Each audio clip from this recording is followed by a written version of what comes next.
अगर इस सृष्टि में सबसे ज्यादा किसी को दंड दिया जाता है तो आत्महत्या करने वाले को।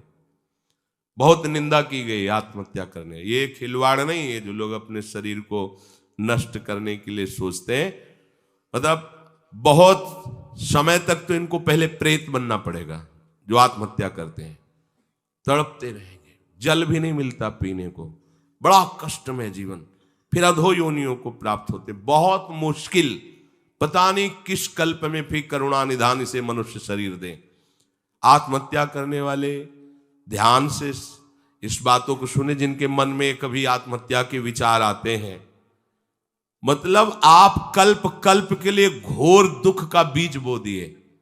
शरीर रोगी है, या समय प्रतिकूल है, या आप किसी पर विजय नहीं प्राप्त कर पा रहे, परीक्षा में पास नहीं हो पा रहे, या आपके अनुकूल कोई बात नहीं बन रही, तो मरना जरूरी है क्या?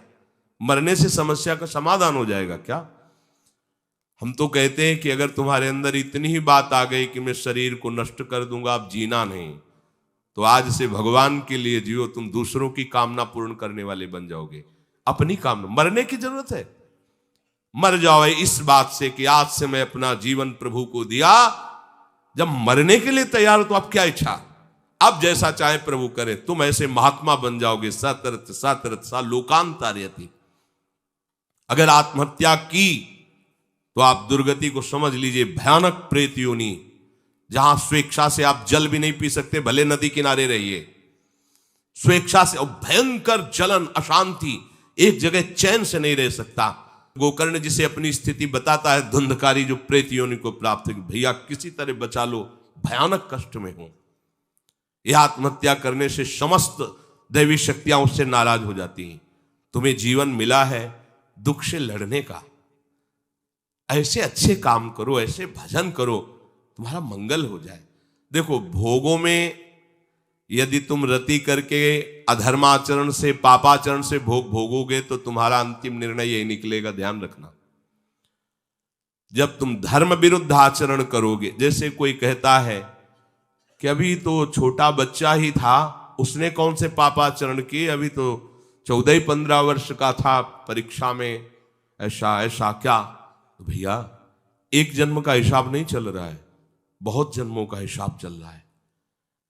अगर उसके सुकृत काम करते तो माता पिता उसके ऐसे न मिलते कि उसको टॉर्चर करते, तभी तो ऊब गया जीवन से। अब किसको क्या कहें। तो हमें लगता है कि उसके दुष्कृतों के परिणाम स्वरूप ऐसा उसको वातावरण मिल जाता है कि कोई नहीं तो आत्महत्या करने का उत्साह नहीं आना चाहिए।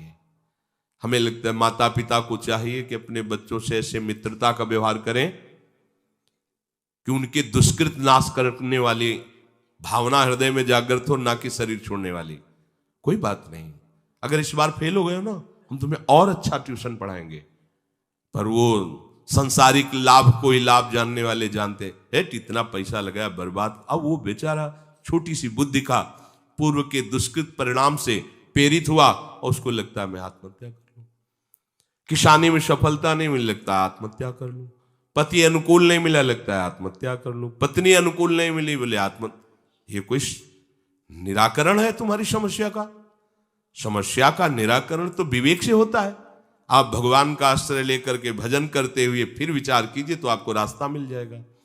पर जो रास्ता देने वाले प्रभु है उनसे तो आप विमुख हो चुके हैं, गंदे आचरण कर रहे हैं, मन में आध्यात्मिक शक्ति नहीं रह गई, बस वही निर्णय देने लगता है कि क्या करूं, इससे तो जीना ठीक नहीं है। मरने के बाद जो दुख है वो तुम झेल नहीं पाओगे। आत्महा न तरेत सा आत्म, शास्त्र में कई जगह लिखा है वो आत्महनन गति जाए, ऐसा कई जगह लिखा है। इसलिए जहां तक शब्द हमारे श्रवणेन्द्रिय में पढ़ते हो तो लड़ना सीखो समस्या से हारना मत सीखो। समस्याएं तो आती रहेंगी, लेकिन तुम्हारा जो जीवन है बार बार नहीं मिलेगा। और नाम जप करोगे तो सबसे जीत जाओगे। नाम जप करोगे तो दूसरों को भी बचाने वाले बन जाओगे। नाम जप करोगे तो सही बात, तुम्हें कोई डिप्रेशन में डाल सके, आज तक ऐसी कोई समस्या पैदा नहीं हुई। आप नाम जप करके तो देखो। पर प्रभु से और प्रभु के नाम से आपका परिचय नहीं तो बस देहाभिमान में फूले घूमते हैं। जहां उस देहाभिमान में ठेस लगी तो लगा देह को नष्ट कर। अरे देह को नष्ट करना कोई समस्या का समाधान थोड़ी।